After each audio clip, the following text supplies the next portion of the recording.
little over a year ago, Double Eagle released this, the Noveske N4, a one-to-one copy of the MWS, including the TOKYOMARUI Z system. I've been running this MWS for about a year.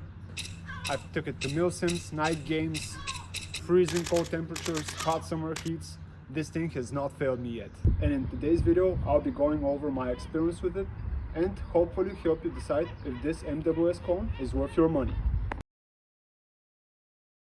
Starting off with the visuals, we have the 300 blackout on the dust cover, we have a Noveske logo on the bolt, the NSR9 and Noveske logo on the handguard. Moving on from the other side of the replica, on the upper receiver you can see the Noveske logo, and on the lower you can see the logo again with a bunch more trade markings. We even have the super badass charging handle. The cool thing about this rifle is the internals inside. They're the one-to-one copy of the TOKYOMARUI Z system used in the MWS. As you can see right here, the only difference between this and the original is the Double Eagle decided to go with steel parts. In terms of compatibility with aftermarket TOKYOMARUI parts, from what I got, most of the parts from the MWS are compatible with the Double Eagle. If you want an extensive guide on compatibility, I recommend Jaeger Precision on YouTube. I watched the channel mainly for the MWS because I had interest in it before buying it. The guy there describes very well what parts TOKYOMARUI aftermarket are compatible with the MWS by Double Eagle and what parts are not. Something to keep in mind about these replicas is out of the box they can only hop maximum of 0.25 BBs. So my first mod was to install a 60-degree Decepticon maple leaf bucking. And with this upgrade I can now hop more than 0.40 BBs without any issues. During the summer the replica runs very hot and I got around 1.6 joules of energy. It's not an issue if you're going to outdoor fields, which is perfect because you have quite a decent range with this one.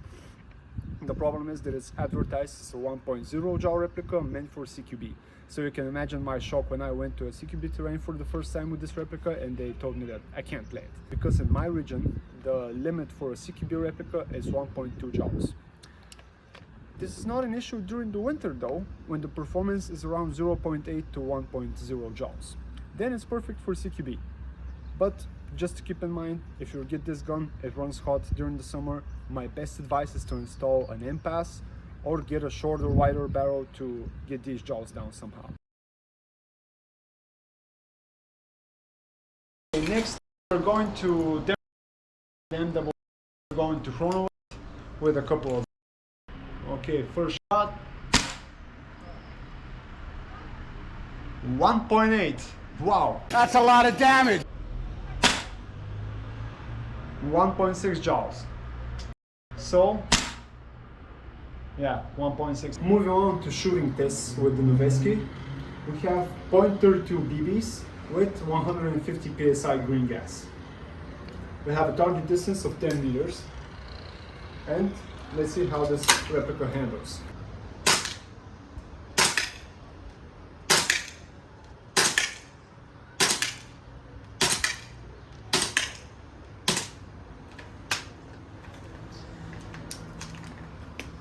And that's one of the issues with the Noveske. The stock magazine is just not that good. It's not very gas efficient and it lacks power. As you can see, I filled it up with gas all the way up and it didn't even manage to pull out the last 3 BBs.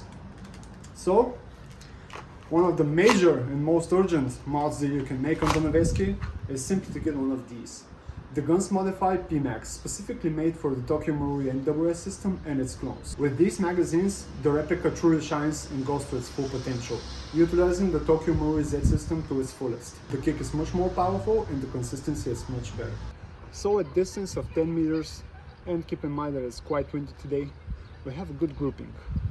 We hit one time 9, almost 10, a few 7s, a few 6s, and a 4. Target at distance 20 meters, and right now we'll be testing with the gun's modified magazines.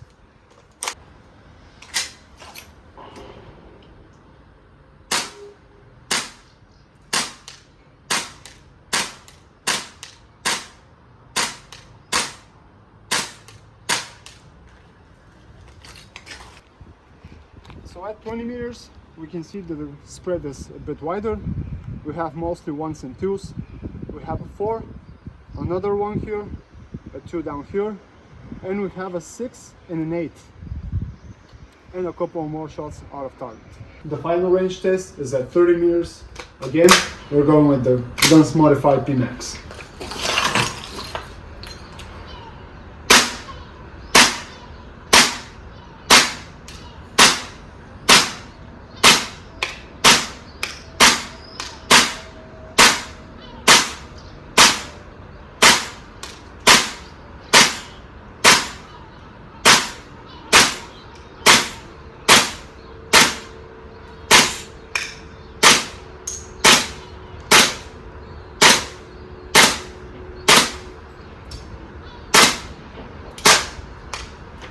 So this time I missed a lot of shots, but we still managed to land almost a 9. We have a 4, a 3 going to 4, and a 1. And 1 outside the target. Keep in mind that this distance of 30 meters with wind. So overall I'd say it's quite nice in terms of accuracy. And just for the fun of it, here's a full out test. Safety's on, dipshit.